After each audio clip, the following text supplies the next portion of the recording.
Police అమరవీరుల దినోత్సవం సందర్భంగా డోన్ పట్టణం మానవతా హృదయాలతో నిండిపోయింది. రైల్వే స్టేషన్ రోడ్లోని క్లబ్ హౌస్ లో Dhone sub division DSP Srinivas ఆధ్వర్యంలో భవ్యమైన మెగా రక్తదాన శిబిరం నిర్వహించారు. ఈ సందర్భంగా డీఎస్పీ శ్రీనివాస్ మాట్లాడుతూ కర్నూలు రేంజ్ డీఐజీ కోయ్ ప్రవీణ్, జిల్లా ఎస్పీ సునీల్ షేరాన్ సూచనలతో ఈ రక్తదాన శిబిరాన్ని విజయవంతంగా నిర్వహించామన్నారు. పోలీస్ సిబ్బంది, ప్రజలు, స్వచ్ఛంద సంస్థల సహకారంతో దాదాపు 500 మంది రక్తదానం చేయడం గర్వకారణమని పేర్కొన్నారు. ఇండియన్ రెడ్ క్రాస్ సొసైటీ ఆధ్వర్యంలో డీఎస్పీని సాలువాలతో, పూలమాలతో ఘనంగా సన్మానించారు. అనంతరం ఇండియన్ రెడ్ క్రాస్ సొసైటీ అధ్యక్షుడు మీడియాతో మాట్లాడుతూ పోలీసుల అమరవీరుల దినోత్సవాన్ని పురస్కరించుకుని ఇంత పెద్ద ఎత్తున రక్తదానం చేయడం చాలా అభినందనీయమని అన్నారు.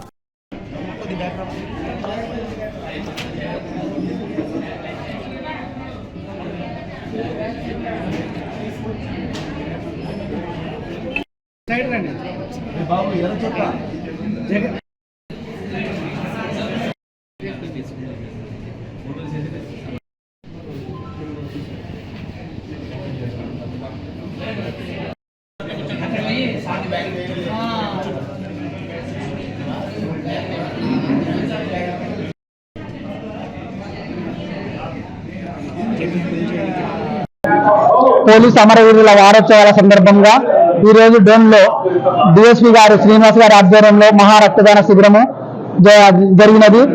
ఈ రక్తదాన శిబిరంలో మా ఇండియన్ రెడ్ క్రాస్ సొసైటీ సభ్యులు, వాలంటీర్లు అందరూ మా వాళ్ళు కృషి చేసి ఈ రక్తదాన శిబిరాన్ని విజయవంతం చేసినారు.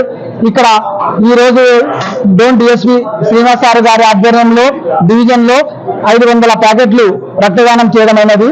ఇందుకు డిఎస్పీ గారిని కూడా మేము సన్మానించడం జరిగినది. ఇండియన్ రెడ్ క్రాస్ తరఫున నేను Indian red cross Dhone chairman గా ఇక్కడ వ్యవహరిస్తున్నాను సార్. గతంలో కూడా ఒక 3 సంవత్సరాల నుంచి ఇదే ప్రోగ్రామ్ కంటిన్యూ చేస్తారన్నారు. ఈ డిపార్ట్మెంట్ వాళ్ళు మాకు సహకరిస్తున్నారు. మేము కూడా వాళ్ళకి చేదోడు బాధోడుగా ఉంటూ మేము కూడా రెడ్ క్రాస్ తరఫున శిబిరాలను విజయవంతం చేస్తున్నాం.